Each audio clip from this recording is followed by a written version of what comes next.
प्रथमोऽध्यायः। धृतराष्ट्र ने कहा, हे संजय, धर्मभूमि कुरुक्षेत्र में युद्ध की इच्छा से एकत्र हुए मेरे और पांडव के पुत्रों ने क्या किया? संजय ने कहा, पांडव सेना की व्यूह रचना को देखकर राजा दुर्योधन ने आचार्य द्रोण के पास जाकर ये वचन कहे, हे आचार्य, आपके बुद्धिमान शिष्य द्रुपद पुत्र धृष्टद्युम्न द्वारा व्यूह रचना में खड़ी की हुई पांडवों की इस विशाल सेना को देखिए। इस सेना में महान धनुर्धारी तथा युद्ध में भीम और अर्जुन के समान शूर योद्धा हैं, जैसे युयुधान, विराट तथा महारथी राजा द्रुपद, धृष्टकेतु और चिकिता तथा पराक्रमी काशीराज भी है। पुरुजित और कुंती घोष ये दोनों भाई तथा मनुष्यों में श्रेष्ठ शैव्य भी है। पराक्रमी युधामन्यु, बलवान उत्तमौजा, सुभद्रा पुत्र अभिमन्यु और द्रौपदी के पुत्र ये सब महारथी हैं। हे द्विजोत्तम, अब हमारे पक्ष में जो विशिष्ट योद्धागण हैं, उनको भी जान लीजिए। आपकी जानकारी के लिए अपनी सेना के नायकों के नाम मैं आपको बताता हूँ। इसमें स्वयं आप द्रोणाचार्य, भीष्म, कर्ण तथा रणविजयी कृपाचार्य, अश्वत्थामा, विकर्ण एवं सोमदत्त का पुत्र भूरिश्रवा है। अनेक प्रकार के अस्त्र शस्त्रों से सुसज्जित तथा युद्ध में कुशल और भी अनेक शूरवीर हैं, जो मेरे लिए प्राण त्यागने को तैयार हैं। भीष्म के द्वारा रक्षित हमारी सेना असीमित है, किंतु भीम द्वारा रक्षित उनकी सेना सीमित ही है। अपने अपने स्थान पर स्थित रहते हुए आप सब लोग भीष्म पितामह की ही सुरक्षा करें। दुर्योधन को प्रसन्न करने के लिए कुरुवृद्ध पितामह भीष्म ने सिंह के समान गरज कर जोर से शंख बजाया। तत्पश्चात शंख, नगाड़े, ढोल, मृदंग व नरसिंह आदि एक साथ बज उठे और बड़ा भयंकर शब्द हुआ। उसके बाद सफेद घोड़ों से युक्त महान रथों पर बैठे हुए भगवान श्री कृष्ण और पांडुपुत्र अर्जुन ने दिव्य शंखों को बड़े जोर से बजाया। अंतर्यामी भगवान श्री कृष्ण ने पांचजन्य नामक शंख बजाया। अर्जुन ने देवदत्त नामक शंख और भयानक कर्म करने वाले वृकोदर भीम ने पौंड्र नामक महाशंख बजाया। कुंती पुत्र राजा युधिष्ठिर ने अनंत विजय नामक शंख बजाया। नकुल व सहदेव ने क्रमशः सुघोष और मणिपुष्पक नामक शंख बजाए।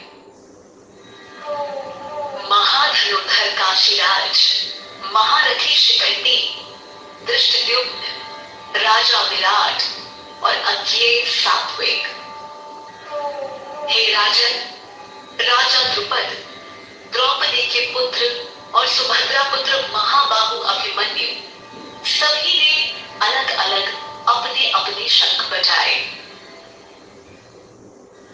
शंखों के उस भयंकर शब्द ने आकाश और पृथ्वी को भी गुंजाते हुए धृतराष्ट्र पुत्रों के हृदय विदीर्ण कर दिए। हे राजन, अब शस्त्रों के चलने की तैयारी हो ही रही थी कि उसी समय कपिध्वज पांडुपुत्र अर्जुन ने अपना धनुष उठा लिया और श्री कृष्ण से बोले। अर्जुन ने कहा, हे अच्युत, मेरे रथ को दोनों सेनाओं के मध्य में खड़ा कीजिए, जिससे युद्ध की इच्छा से खड़े इन लोगों का मैं निरीक्षण कर सकूं कि मुझे इस युद्ध में किनके साथ युद्ध करना है। धृतराष्ट्र पुत्र दुर्बुद्धि दुर्योधन का हित चाहने वाले उन राजाओं को देखना चाहता हूं जो युद्ध करने आए हैं। संजय ने कहा, हे भारत, अर्जुन के इस प्रकार कहने पर श्री कृष्ण ने दोनों सेनाओं के मध्य अपना रथ खड़ा कर दिया। भीष्म, द्रोण तथा पृथ्वी के सभी राजाओं को सामने खड़े देखकर श्री कृष्ण ने कहा, हे पार्थ, यहाँ एकत्र हुए कौरवों को देखो।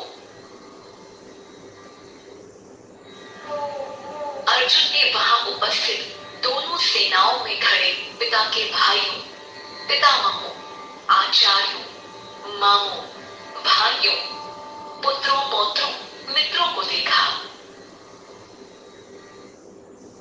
अर्जुन ने दोनों सेनाओं में श्वसुर और शुभ चिंतकों को भी देखा। उन उपस्थित सभी बंधुओं को देखकर उनका मन करुणा से भर गया और वे शोकयुक्त होकर बोले, युद्ध भूमि में अपने ही लोगों को युद्ध के लिए सामने देखकर मेरे अंग शिथिल हो रहे हैं और मुख भी सूख रहा है और मेरे शरीर में कंपन तथा रोमांच हो रहा है। मेरे रोम खड़े हो रहे हैं। मेरे हाथ से गांडीव धनुष छूटा जा रहा है और त्वचा जल रही है। मेरा मन भ्रमित हो रहा है और मुझसे खड़ा नहीं हुआ जा रहा। हे केशव, मैं इसमें अपशकुन देख रहा हूं और युद्ध में स्वजनों को मारकर कल्याण भी दिखाई नहीं दे रहा है।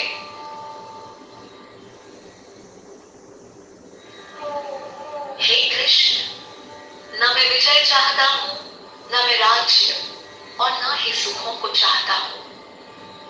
हे गोविंद, हमें ऐसे राज्य से अथवा ऐसे भोगों से जीने का क्या लाभ है?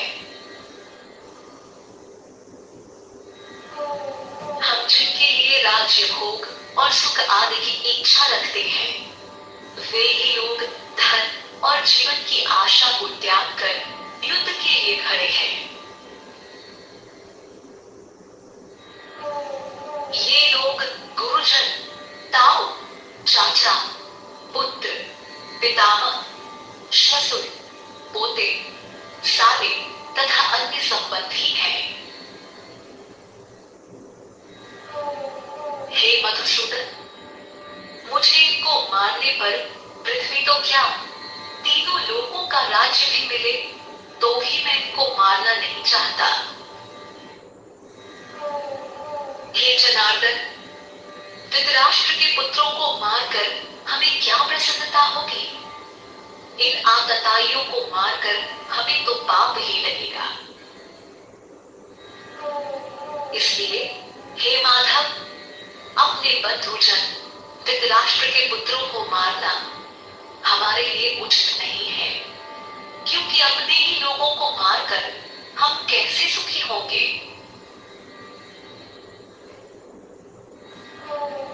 यद्यपि ये लोग लोभ के वशीभूत होकर अपने कुल के नाश होने और मित्र से शत्रुता होने में पाप नहीं देख रहे हैं।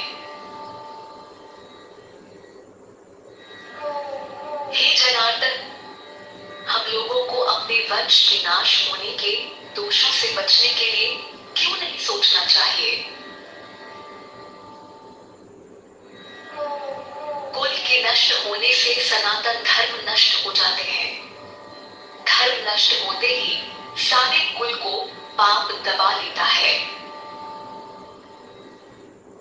हे कृष्ण, पाप के अधिक बढ़ जाने से कुल की स्त्रियां दूषित हो जाती हैं और हे वार्ष्णेय, स्त्रियों के दूषित होने पर वर्ण संकर उत्पन्न होता है।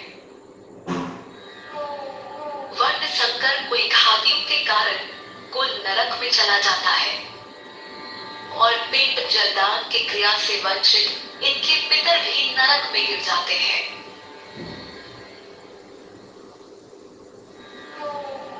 इन वर्ण संकर और कुलघातियों के पैदा होने से सदा से चलते आए कुल धर्म और जाति धर्म नष्ट हो जाते हैं। हे जनार्दन, हमने सुना है कि जिनके कुल का धर्म नष्ट हो जाता है उनका अनिश्चित काल तक नरक में वास होता है।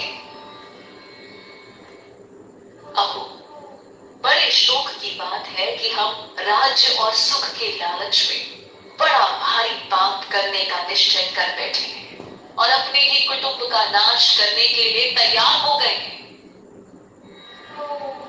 यदि धृतराष्ट्र के पुत्र मुझ शस्त्र रहित और सामना न करने वाले को युद्ध में मार भी दे तो यह मेरे लिए हितकारी होगा। संजय बोले। ऐसा कहकर शोक से बेचैन होकर अर्जुन अपने धनुष बाण को त्याग कर युद्ध भूमि में रथ के मध्य भाग में बैठ गए। ओम तत्सदिति श्रीमद्भगवद्गीतासूपनिषत्सु ब्रह्म विद्यायां योगशास्त्रे श्रीकृष्णार्जुन संवादे अर्जुन विषाद योगो नाम प्रथमोऽध्यायः।